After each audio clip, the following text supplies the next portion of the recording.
Carla's world fell apart the day her husband Marcello passed away, taking with him not only their love, but also the economic stability they had painstakingly built together.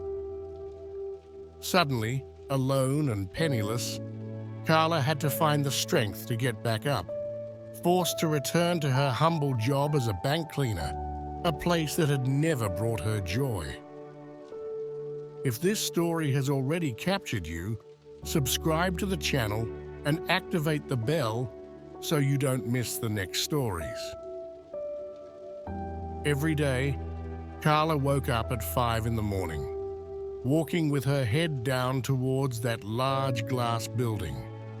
Her rough hands scrubbed shiny floors and cleaned impeccable desks, while her colleagues ignored her or, worse, mocked her. Before his death, Marcello had left nothing but an unfillable void and a few debts to pay. Carla's life had been reduced to a repetitive cycle of toil and pain. She lived in a small, crumbling house on the edge of town, with walls that showed deep cracks and a roof that let rain filter through on the darkest days.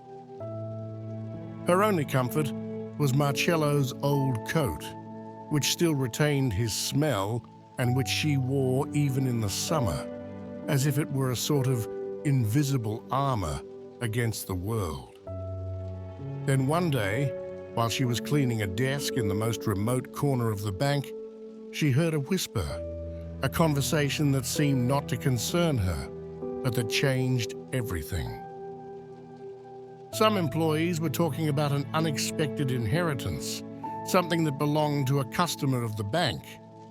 But the name that was spoken made her blood run cold. Marcello. At first, Carla thought it was a joke, a cruel mockery of fate. But the information continued to buzz in her head. The next day, with her heart pounding in her chest, she decided to go talk to the bank manager. When she approached the counter, the teller Fabrizio looked at her with his usual smug look. "Here again, Carla? What do you want this time?" "The inheritance of 10 euros?" he laughed, making the other clerks burst into laughter as well. Carla felt her cheeks burn with embarrassment, but she remained still. "Please check my husband's account," she said, in a firm, almost inaudible voice. Fabrizio stopped laughing, sighed, and began typing on the keyboard, expecting to find the usual miserable balance. But something changed in the air. His smile faded, and his eyes widened. What is this?" he stammered in disbelief. Marcello's account showed a figure that no one could have ever imagined. Millions. "This is my husband's inheritance," Carla said, with a calmness she had never felt before. "If you didn't expect it either, like this video." Fabrizio looked at her, unable to speak, while the other employees fell silent, shocked. Carla left the bank with a new weight on her shoulders. But this time, it was a different weight. The awareness that she now had the means to change her life. Marcello, who had chosen a life of sacrifice alongside her, had left her a hidden secret, an inheritance from a rich family that he had always rejected to live a simple life full of love with her. Back home, Carla sat down on the old, creaky wooden chair and looked at Marcello's coat hanging on the door. It was the only thing she had left of him, or so she had thought until that moment. At that moment, she realized she had a choice to make. She could have used that money to live a comfortable life away from hardship, but she felt inside that Marcello wanted something different. She took out her old diary and, as she was leafing through it, a letter fell out. It was from Marcello, written shortly before his death. His words, written with a trembling hand, explained why he had always rejected his family's wealth and why now he wanted her to do something good with that money. Tears slowly rolled down Carla's face as she read. She decided she would honor Marcello's last wishes and use the money to make a difference. She would open a center for sick children, a place where no one would have to face illness alone.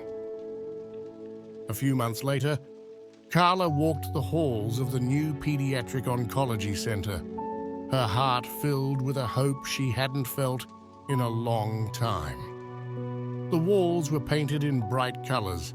The children were laughing and playing despite their illnesses, and every corner of the center radiated a warmth that seemed to come from Marcello's spirit. It was then, as he watched those little heroes fight their battles, that he noticed a familiar face. Fabrizio, the bank teller, was sitting in a corner, holding the hand of his daughter, a little girl with thinning hair and a pale face. His usually haughty gaze was now filled with worry and pain. Carla slowly approached, her heart pounding in her chest. "Fabrizio," she said softly. He looked up, surprised and embarrassed.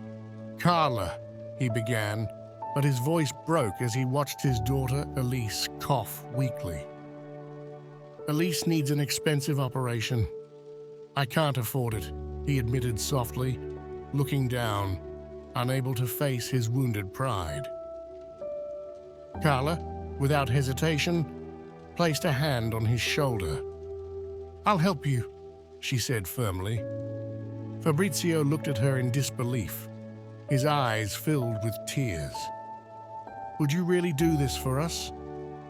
"Yes, for Elise," Carla replied, smiling at the little girl, who was now looking at her with eyes full of hope.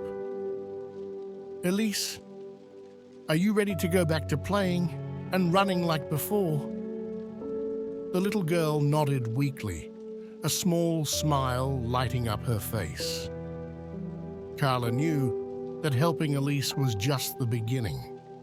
She would continue to use that fortune to bring hope to those in need.